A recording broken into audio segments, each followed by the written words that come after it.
Chers compatriotes, le moment est arrivé pour que l'éveil de l'Afrique puisse démarrer. C'est tout à fait normal que cela puisse commencer par le vent de changement qui souffle sur notre pays, le Congo, à travers les attaques étrangères.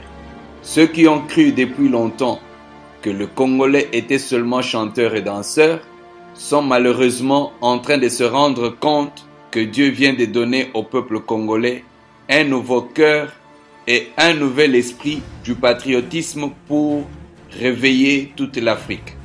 Ce n'est pas par hasard que ces événements se déroulent à la veille de la fête de l'indépendance. C'est juste parce que nous devons nous battre pour une nouvelle indépendance. Les ennemis des Congolais avaient déjà tracé le chemin pour la déstabilisation du Congo, mais ils ont oublié que Dieu avait déjà prévu des armes secrètes pour confondre leurs mauvais plans. Nous avons déjà fêté les 100 ans du ministère de Papa Simon Kimbangu, qui sert de poteau indicateur de temps pour le développement du Congo et de l'Afrique. Chers compatriotes congolais, chrétiens, musulmans, kimbanguistes, souvenez-vous que c'est par la mobilisation de tout le peuple que nous avions réussi à empêcher le changement de la Constitution pour le 3e mandat. La prière seule ne suffit pas, car malgré que Dieu avait donné la terre promise aux enfants d'Israël, ils devraient se battre pour la posséder. Malgré la manifestation de la puissance de Dieu en Égypte, il a fallu les décrets du Pharaon pour que les enfants d'Israël sortent de l'Égypte. C'est maintenant le moment que nous devons quitter nos bâtiments des églises et des mosquées pour envahir le palais du peuple et réclamer que les accords signés avec tous les groupes armés soient annulés. Car nous, peuple, nous voulons nous battre pour l'indépendance de notre pays. Les attaques de M23 se justifient toujours par les accords signés dans le passé. Ce sont ces accords qui nous ont imposé des étrangers au sommet de l'État.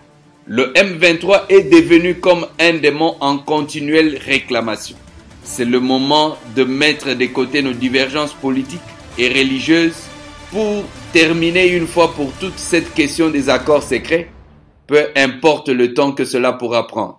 Tous derrière le président de la République, nous devons nous lever, augmenter notre niveau de vigilance, surtout le mois de juillet dans la ville-province de Kinshasa.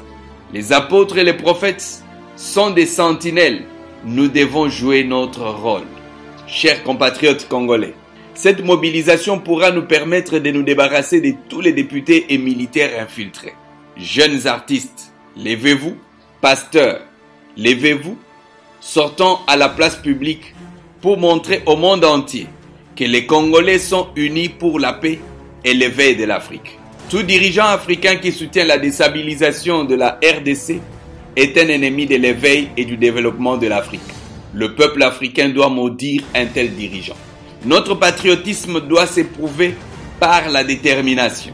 Cet appel à la mobilisation pour la paix en RDC est une affaire de tout le peuple africain soucieux de vivre au plus vite l'éveil de l'Afrique.